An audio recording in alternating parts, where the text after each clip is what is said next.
اهلا وسهلا حبيباتي، نتمنى انكم تكونوا في احسن الاحوال واحسن الظروف وانتم كتشاهدوا هذا الفيديو. هذا اليوم غادي نحضر معكم واحد كيكه اللي غادي نشكلها بهاد الفواكه. كتجي على هذا الشكل هذا كما كتشوفوا معايا، اللي هي بريستيج. تحضريها للضيوف ديالك او لوليداتك. غادي ندوزو للمقادير وطريقه التحضير. غادي نحتاجو هنا 4 ديال البيضات، كاس ديال العنبه ديال الزيت، كاس العنبه ديال السكر كما كتشوفوا معايا هنايا. المهم غادي ندير 4 ديال البيضات كما راكم تشوفوا، وغادي نزيد كاس ديال الزيت ديال العنبه. انا هاد الكيسان هادو عبرتهم بكاس العنبه. كاس ديال السكر سنيده حتى هو كذلك عبرته بكاس العنبه.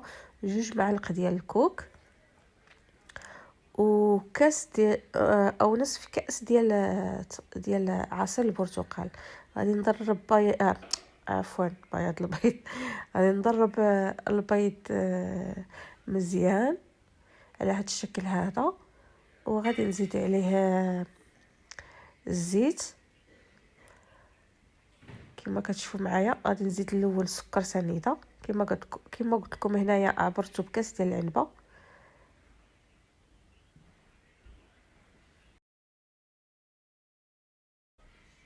غادي نزيد كاس ديال الزيت وغادي نضرب مزيان.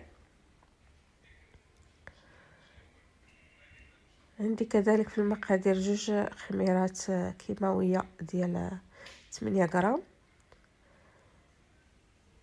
انا كنوريكم بلي يعني عبرت بكاس العنبه لان عندي كاس واحد اللي بقى لي في الدار.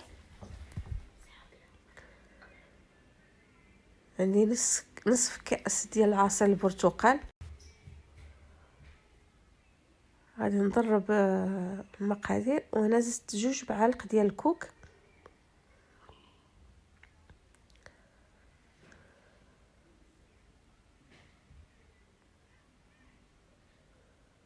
والدقيق غادي يكون دائما على حسب الخليط. ما غاديش يعني ما عبرت لكمش بالكاس لانه الدقيق كيختلف.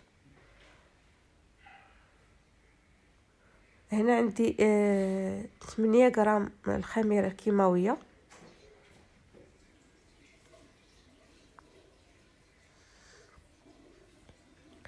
غادي نضرب الكل مزيان، وغادي نبقى نزيد الدقيق تدريجيا حتى كنحصل على القوام ديال الكيك اللي اكيد الكل كيعرفوا.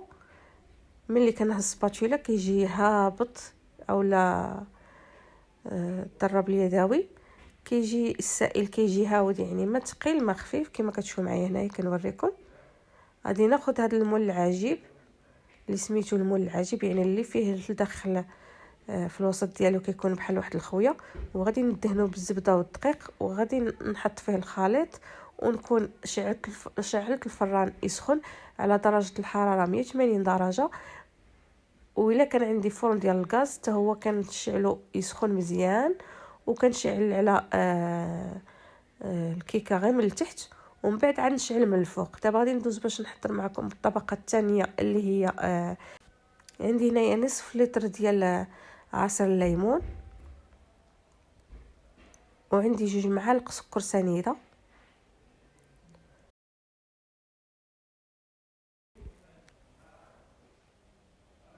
عندي 3 ديال المعالق ديال المايزينا.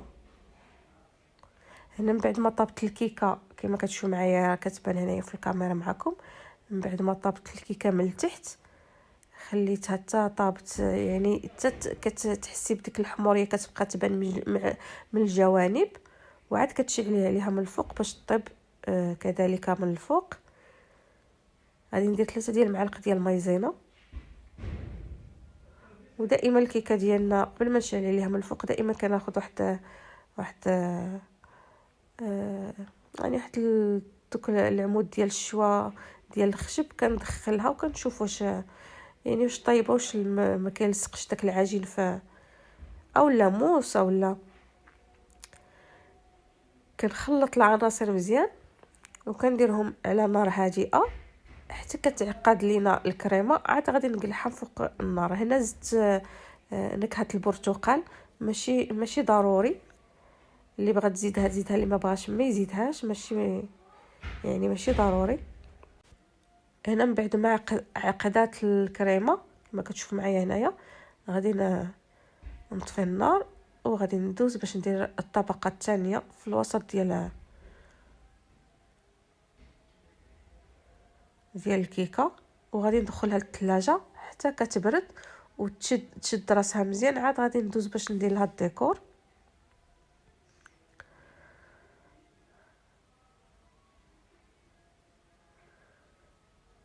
نتمنى الفيديو تاع اليوم يعجبكم، ونتمنى انني يعني كندير معكم وصفات اللي تستافدوا منهم. غادي ندوز هنايا باش ندير معكم التزيين، اللي هو خديت جوج تاع التشينات وقطعتهم الى نصفين، ومن بعد قطعتهم الى على هذا الشكل هذا. غادي نزين بها اطراف ديال الكيكه. وقطعت كذلك زوج ديال البنانات وغادي نزين بهم كذلك على هذا الشكل هذا. والتزيين كيبقى اختياري، تقدروا ديروا اللي بغيتوا، اي فواكه ديال الموسم.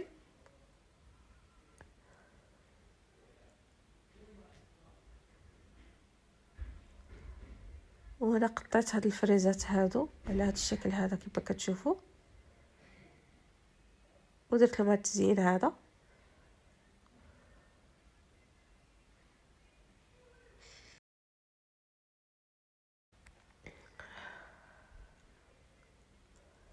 وهذا هو الشكل ديال الكيكه ديالنا، كتجي على هذا الشكل هذا. نتمنى الفيديو تاع اليوم يعجبكم، وكما كتشوفوا معايا حبيباتي هذه هي اللمسه الاخيره ديال الكيكه ديالنا، كتجي على هذا الشكل هذا. نتمنى الفيديو ديال اليوم يعجبكم، ونتمنى انني نكون بارطاجي معكم حوايج اللي فيهم افاده او فيديوهات اللي تستافدوا منهم. نتمنى انكم تبارطاجوا القناه ديالي مع الاحباب والاصدقاء ديالكم، باش وما تنساونيش من جيم فضلا وليس امرا، باش القناه ديالي تطلع للناس اللي ما كيعرفونيش وتكبر القناه ديالي. وشكرا لكم، والى فيديو جديد ان شاء الله.